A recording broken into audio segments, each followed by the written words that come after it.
Bonjour et bienvenue dans votre nouveau numéro de Trading Analyse. Nous sommes le lundi 18 mars et nous allons voir ce qu'il s'est passé la semaine dernière sur les marchés et comment orienter vos trades et vos investissements sur la semaine à venir. C'est parti!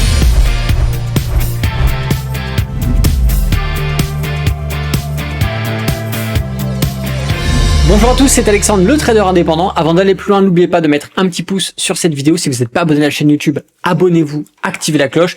Et je vous invite à laisser un petit commentaire sympa sous cette vidéo. Allez, sans plus attendre, on va partir directement sur le CAC 40 et on terminera, après avoir fait les indices, sur le Bitcoin, comme d'habitude. Alors, pour le CAC 40, vous voyez que, effectivement, plus bas, plus haut de ce dernier mouvement, c'est quand même un mouvement de plus de 21% qui est venu ici faire croître les investissements des investisseurs, qu'on soit sur des ETF CAC 40, qu'on soit sur du CFD, sur du contrat futur, qu'on soit tout simplement sur des achats d'actions qui cotent dans cet indice. On a ici vraiment une croissance qui grimpe plein nord avec une période ici de correction sur les coûts du début d'année, voilà, janvier, fin d'année dernière, début d'année. Évidemment, c'est normal quand on grimpe et qu'on prend de la plus-value. Au bout d'un moment, on a toujours des investisseurs qui veulent récupérer leurs bénéfices, car un gain latent, c'est bien, mais ça reste un gain latent. Et à un moment donné, il faut concrétiser ce gain par des clôtures de position, qu'elles soient partielles ou totales, ce qui permet aux investisseurs de récupérer, concrétiser le gain réalisé. Alors ça, c'est comme ça que ça fonctionne. Donc effectivement, là, on reprend sur une hausse.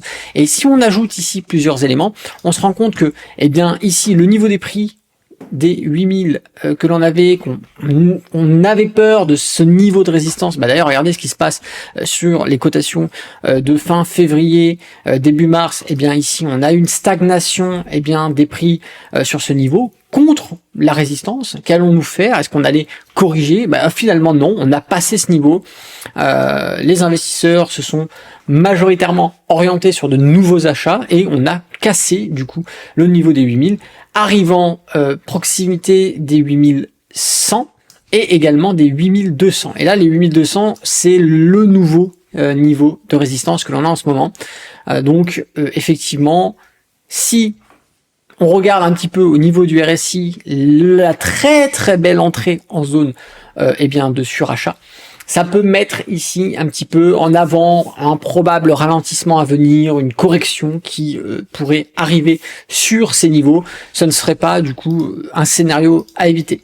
Mais ce qui est sûr, c'est que la santé ici des indices, c'est très lucratif pour nous investisseurs, puisque là, on a vraiment une explosion sur nos investissements, peu importe les indices, on va le voir. On va partir sur le DAX.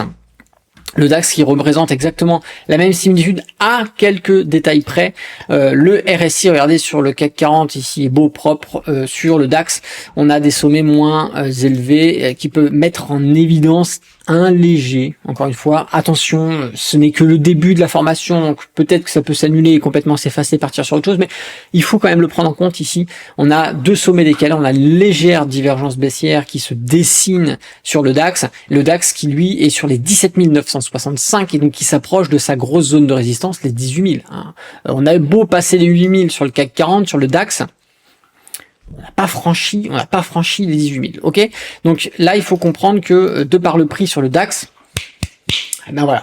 peut-être que si sur le DAX on résiste, ça peut enclencher encore une fois la corrélation indicielle européenne, au niveau européen, peut mettre en évidence une résistance commune qui pourrait venir empêcher une continuité des prix. Encore une fois, on est sur l'aspect technique. On peut très bien avoir des aspects fondamentaux qui viendront s'ajouter pour valider ce scénario, ou au contraire le balayer d'un revers de main. Mais voilà, ça c'est des éléments qu'il faut en tant qu'investisseur comprendre et mettre en évidence, puisque quand on le sait qu'on est contre des niveaux de résistance, on n'achète pas de résistance, ok? Encore une fois, on achète des corrections, on achète des replis quand on arrive sur des supports, quand on se pose, mais contre des résistances, on n'est pas acheteur. Voilà, c'est tout simplement ça qu'on va voir ensemble. On part maintenant directement sur les indices américains qui sont pour moi plus intéressants. L'européen ici, on part plein nord, on arrive sur des niveaux de résistance, on a une petite divergence baissière qui se dessine sur le RSI, sur le DAX, mais vous allez voir que ce qui se passe sur le marché américain est plus intéressant. On va déjà partir sur le Dow Jones qui, voilà, ici présente une très belle et longue divergence baissière qui s'approche dangereusement de sa zone de neutralité. Vous le savez, un passage en zone de progression baissière peut enclencher la validation ici de notre divergence baissière, et si on a en plus la cassure par nos chandeliers du nuage Ichimoku, on vient valider bien évidemment tous les éléments techniques d'une correction sur le Dow Jones, mais vous verrez que cette configuration technique, elle est présente sur d'autres indices US, d'autant plus qu'ici, bon bah voilà, on s'approche des 39 000, voilà, on a les 39 000 qui sont ici, 39 000 qui jouent rôle de résistance, on a les 40 000 un peu plus haut, d'accord, mais ici c'est vraiment les 39 000 qui bloquent le prix sur le Dow Jones, contre une résistance divergence qui apparaît. Bon, vous comprenez bien qu'ici, ce n'est pas du tout le moment d'acheter le marché si vous souhaitez encore une fois optimiser vos investissements long terme. Si vous le faites, c'est pas une erreur en soi, mais c'est toujours mieux d'optimiser. Ok, on va partir sur le Nasdaq. Regardez-moi le Nasdaq. Hop, ici le Nasdaq. Encore une fois, bah ouais, c'est clair et net. On a aussi ici une très belle divergence. On a le RSI qui s'approche de la zone de neutralité des 50. Alors attention, encore une fois, la zone de neutralité, c'est pas forcément les 50 piles. Ici, on voit qu'on a eu un pic plus bas, à peu près sur les 47. Donc notre zone de neutralité serait un peu décalée. Donc on pourrait penser qu'un franchissement du RSI sous les 47 nous ferait rentrer en zone, eh bien, de progression baissière ici, en prenant en compte la dernière rythmique technique qu'il y a sur le Nasdaq. Et effectivement, bon, bah, ajouter à ça une cassure de cette droite de tendance, du plat SSB du nuage Ichimoku, un renversement des indicateurs techniques donnés par Ichimoku, Tenkan Kijun, l'Axpan, etc. On augmenterait voilà ici les différents éléments qui favoriseraient une correction avec des retours sur des supports ou des éléments plus forts également. Ça, il n'y a que l'avenir qui nous le dira. Encore une fois, il faut en tant que trader comprendre tous les niveaux techniques qui nous intéressent, savoir où est-ce qu'on peut acheter, savoir où est-ce qu'on peut vendre, aller chercher sur des petites unités si on veut faire de l'intraday pour venir prendre des mouvements de rebond sur ces niveaux-là. Et en tant qu'investisseur long terme, bon ben on sait, on attendra les retours sur les supports, sur des niveaux intéressants pour venir acheter le marché dans le cadre d'achat d'ETF, d'investissement sur de l'index invest, etc. C'est des choses à mettre en place.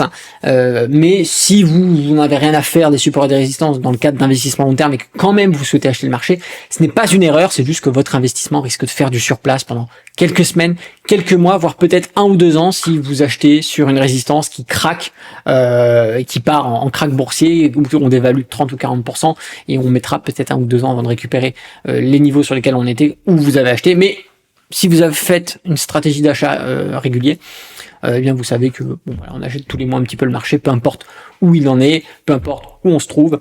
C'est une stratégie qui est intéressante puisque vous pouvez faire très peu d'erreurs et puis vous profitez de toute façon sur le long terme de la capitalisation du marché. On va partir sur le SP500. Voilà, encore une fois, SP500. On a le DAX, enfin le Dow Jones, le Nasdaq, le SP500 hein, qui sont assez similaires. Encore une fois, on a un très beau canal haussier.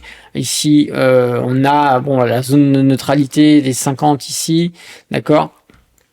On peut avoir une cassure. Alors on va avoir une droite de tendance ici sur le RSI, donc une passage de cette droite de tendance, un passage du RSI en zone de progression baissière, avec une cassure de la droite de tendance, une cassure du nuage Ichimoku ici. Bon, vous voyez que là on additionnerait tous les différents éléments qui pourraient nous faire comprendre que bon, on peut avoir un mouvement correctif, aller chercher les derniers sommets, aller chercher les derniers supports, pourquoi pas. Voilà, encore une fois, il y a tellement d'éléments, hein, place CSB qu'on peut aller chercher ici, il y a tellement d'éléments qu'on pourrait ensuite mettre en évidence en cas de mouvement baissier plus ou moins fort, mais ça encore une fois c'est se projeter beaucoup plus loin que ce qui peut être fait pour l'instant. Mais voilà, encore une fois c'est le boulot d'investisseur et de trader, c'est de savoir où est-ce qu'on peut aller, quels sont les différents niveaux, où est-ce que si jamais on baisse, où est-ce que je peux acheter. Bon là vous vous rendez bien compte que dans une stratégie d'investissement long terme, acheter des supports qu'on viendrait chercher ici, c'est formidable. Voilà ce que je veux dire, c'est bon, c'est comme pour le Bitcoin, on va voir après, mais il y a plein de gens qui se remettent à fond dans le Bitcoin, dans la crypto parce qu'on a dépassé les 70 000, etc. Et c'était un niveau de résistance, il faut pas acheter. Encore une fois, les gens, ils achètent les mauvais niveaux, ils achètent les mauvais endroits et ils s'y intéressent pas quand ça dévalue trop. Ah, ça a trop dévalué, cette merde, ça vaut plus rien, etc. Mais ça, c'est valable pour la crypto, c'est valable pour la bourse, c'est valable pour les actions, c'est valable pour les indices, c'est valable pour beaucoup d'actifs. Les gens s'y intéressent quand ça devient populaire et que tout le monde en parle parce qu'en fait, les gens ne savent pas ce qu'ils font. Voilà. Si vous voulez savoir quoi faire, formez-vous, il n'y a pas de secret, apprenez les choses et faites-les intelligemment. Alors on va partir, maintenant qu'on comprend que sur la majorité des indices boursiers, eh bien on est haussier, on est contre des résistances, on a sur le marché américain des divergences qui se dessinent, on a sur le DAX une divergence qui se dessine, le CAC 40 qui se tient bien pour l'instant, mais globalement on a quand même une corrélation sur l'ensemble de ces indices, on est contre des résistances. Contre la résistance, c'est pas top, c'est pas bon, on est suracheté sur le RSI, etc. Donc on peut s'attendre effectivement à des corrections, mais ce n'est pas obligatoire. C'est-à-dire si les gens s'en foutent, la majorité des investisseurs s'en foutent, et les gros capitaux qui vont être investis veulent continuer à faire monter le marché, ils le feront monter. Donc il faut se mettre dans le sens de la tendance, bien évidemment. C'est pour ça qu'il faut être investi. Si vous aviez acheté précédemment les supports, qu'on casse de nouveaux résistances, c'est bien pour tout le monde parce que votre investissement va continuer à croître. Voilà, tout simplement. À partir sur le Bitcoin, regardez-moi ça, je vous avais dit, la MRH, c'est la méga résistance H, je sais plus, c'était pas un H, c'est plus, la méga résistance plus, c'était ce fameux niveau qu'on avait mis, parce que c'était les deux derniers points hauts qu'on avait fait en avril 2021, qu'on avait fait en octobre 2021, et ces niveaux-là, forcément, ça met en évidence niveau de résistance. Et regardez ce qui s'est passé, on a tenté de surpasser, on a surpassé de toute façon le niveau sur le Bitcoin, puisqu'on est monté au plus haut, voilà, on est allé sur les 73 000 et quelques, on a dépassé les points hauts des 68 000 que l'on avait en novembre 2021. Bien évidemment, aussitôt qu'on a dépassé, qu'est-ce qui s'est passé? Il y a des gens qui se sont chiés dans le froc, ils ont dit voilà, on est allé bien plus loin que la dernière fois, je revends parce que c'est les derniers points hauts. Et forcément, les reventes font chuter les prix, mais de toute façon, on est ici sur la méga résistance plus, donc forcément, il faut s'attendre à une difficulté à passer ce niveau, d'accord? Parce que c'est un seuil psychologique, c'est un seuil technique. On a eu aussi, on va regarder, plus bas plus haut sur ce mouvement-là, plus bas plus haut, c'est quand même sur l'extrémité, c'est plus de 371% en 478 jours. Donc forcément, aujourd'hui, on a depuis un certain temps déjà, mais encore ça se démocratise plus, on a des hedge funds, on a des professionnels, on a des gestionnaires de portefeuille qui sont sur les crypto-monnaies et qui vont avoir une gestion responsable et non trop gambling, on va dire, de leurs investissements sur le Bitcoin. C'est-à-dire que 371% en plus de 400 jours, c'est très bien. Je veux dire, pour de l'investissement institutionnel, c'est des retours qui sont très bien, et donc franchement on prend ces bénéfices, et les bénéfices sont récupérés bien évidemment, ça enclenche des mouvements baissiers, et naturellement de toute façon sur des niveaux techniques comme cela, c'est des zones sur lesquelles il est intéressant de faire ces prises de plus-value. Donc la grosse résistance, la MR là qu'on a mis en évidence, bien évidemment peu importe le nom qu'on lui donne, ça reste une résistance bien sûr, mais c'est un niveau qui correspond au dernier plus haut qu'on a fait, qui va être très compliqué à passer, et puis si on le passe, il faut être sûr qu'on tienne, d'accord? C'est pas parce qu'on passe ce niveau, comme ça a été le cas là, le 12 mars, le 11 mars, etc., on réintègre, d'accord, ce niveau de résistance. Donc cette réintégration, c'est pas parce qu'on passe un niveau qu'on peut pas le réintégrer, c'est ça qu'il faut comprendre. Il faut solidifier cette ancienne résistance pour en faire un support, ce qui n'est pas le cas actuellement, et encore une fois, si vous achetez maintenant, vous achetez contre une résistance. On achète sur un niveau critique, d'accord? Et je sais que j'ai bien vu sur les réseaux sociaux, que ça soit sur Instagram, sur TikTok, sur Twitter, les gens qui se sont empressés. Ah ouais, ça y est, on a franchi les 70 000, on est à 71 000, j'achète, ça y est, ça va vers les 100 000, ça va vers les 200 000. Et là, ils sont en train de pleurer leur race parce que on est descendu jusqu'à 65 000, 64 000. Et là, on est en train de corriger. Donc en plus, ce sont des gens souvent qui sont aller sur les effets de levier pour prendre ce genre de choses parce qu'ils ont pensé que c'était le coup du siècle. Encore une fois, faites les choses intelligemment, sinon vous allez cramer votre portefeuille. Donc là, ici, on est en train de tester ce niveau de résistance, on est en train de voir ce qu'il advient. C'est trop tard pour interagir sur le Bitcoin. C'est trop tard pour acheter. Ici, on est sur un niveau qui est extrêmement compliqué, extrêmement dangereux, en termes d'investissement, en termes de trading. Donc ici, on n'achètera pas. Les traders sur les niveaux de résistance vont chercher les ventes. Les investisseurs vont chercher à sécuriser leur investissement en revendant une petite partie, en se repositionnant sur d'autres niveaux de support. Mais ce qui est sûr, c'est qu'ici, le train est lancé. C'est trop tard, il fallait le prendre avant, encore une fois, quand on vous disait qu'on arrivait sur des supports, que c'était intéressant de commencer à acheter un peu ces supports, etc. Il fallait oser le faire, bien évidemment, mais ça, encore une fois, c'est l'investissement dans toute sa splendeur, que vous soyez sur de la crypto, que vous soyez sur l'investissement immobilier, que vous soyez sur de l'investissement boursier. Il faut avoir les couilles de se lancer et de le faire au bon moment et de maximiser les probabilités de votre côté pour augmenter vos chances de succès. Encore une fois, on s'improvise pas investisseur. Je sais que aujourd'hui l'exchange, la crypto, c'est hyper tendance, et la majorité des gens perdent de l'argent avec. Il faut le savoir, voilà, parce que les gens, encore une fois, font n'importe quoi, mais ça, peu importe le type d'investissement.